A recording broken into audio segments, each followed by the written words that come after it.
جس سے انسان متاثر ہوتا ہے، اس کی ایک قسم وہ ہے کہ جو ہمارے ارادہ اور اختیار سے باہر، اللہ کی مشیت سے، اللہ کے اذن سے، اللہ کی مرضی سے آتا ہے۔ اس کے لیے ہمارا کام صرف برداشت ہے۔ جو شے بھی ہمیں برداشت کی صلاحیت عطا کر دے وہی اس کا علاج ہے۔ جیسے آپ کو معلوم ہے کہ بخار بہت تیز چڑھا ہوا ہے، اس کی دوا نہیں ہے اسپرین یا کوئی اور پیراسیٹامول، بخار کی شدت کو کم کر دے،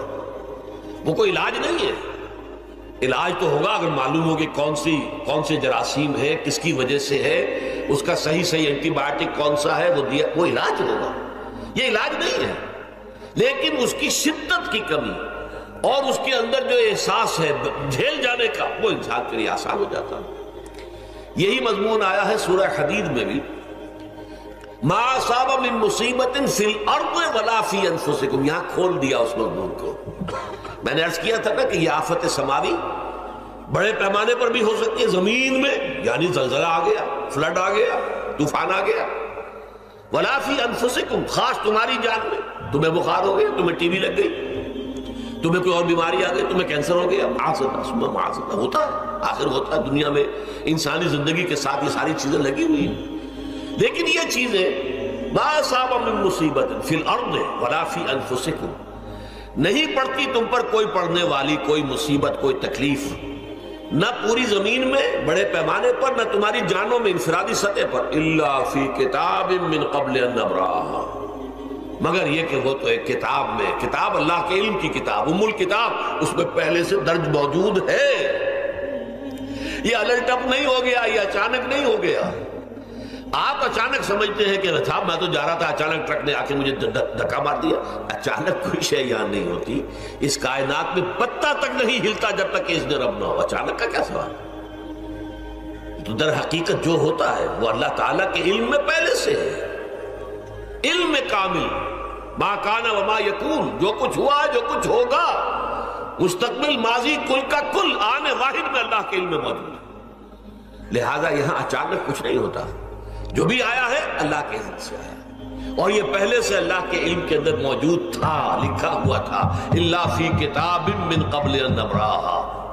ان ذلک علی اللہ یسیر۔ یہ تمہیں تو مشکل نظر آئے گا لیکن اللہ پر بڑا آسان ہے، اللہ کا علم کامل،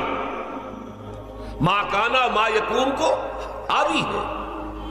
لِکَیْ لَا تَأْسَوْا عَلَىٰ مَا فَاتَکُمْ، تاکہ تم افسوس نہ کیا کرو ان چیزوں پر جو تم سے چھوٹ جائیں، جاتی رہیں، چھن جائیں۔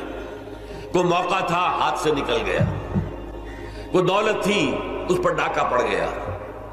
کوئی اور مصیبت ہے وہ آ گئی، کوئی عزیز فوت ہو گیا، اکلوتا بیٹا تھا فوت ہو گیا، وغیرہ وغیرہ۔ ما فاتکم، فات سے ہی فوتیدگی ہے نا، جو شے بھی نکل جائے، چلی جائے، ہاتھ سے جاتی رہے، چاہے وہ کوئی آپ کا عزیز تھا جو فوت ہو گیا تو آپ کے ہاتھ سے نکل گیا، یا کوئی مال تھا جو آپ کے قبضے سے نکل گیا، ڈاکہ پڑ گیا، چوری ہو گئی، نقصان ہو گیا کاروبار میں بہت بڑا، اس پر افسوس نہ کیا کرو۔ اگر افسوس کرو گے تو اس کا مطلب کیا ہوگا کہ تمہیں اللہ پر اعتماد نہیں ہے، یا تم سمجھتے ہو کہ اللہ کے سوا بھی کوئی ہے جو یہ کام کر سکتا ہے۔ کائنات میں تو ایک ہی کی مرضی چلتی ہے، وہ ہے اللہ۔ لہذا اگرچہ وہ کسی کے ذریعے سے تکلیف آپ کو پہنچی ہے، کسی نے آپ کو پتھر مارا ہے، وہ پتھر ہو سکتا ہے آپ کو نہ لگتا، لگ گیا ہے تو اللہ کے فیصلے سے لگا ہے، اس کا باپ بھی نہیں پتھر مار سکتا آپ کو اگر اللہ کا اذن نہ ہو۔ لہذا آپ پتھر مارنے والے کو بھی مجرم سمجھیے، ٹھیک ہے، اس سے بھی قصاص لینے کا آپ کو حق ہے، لیکن یہ جان لیجئے کہ جو آیا ہے پتھر وہ اذن رب سے آیا ہے۔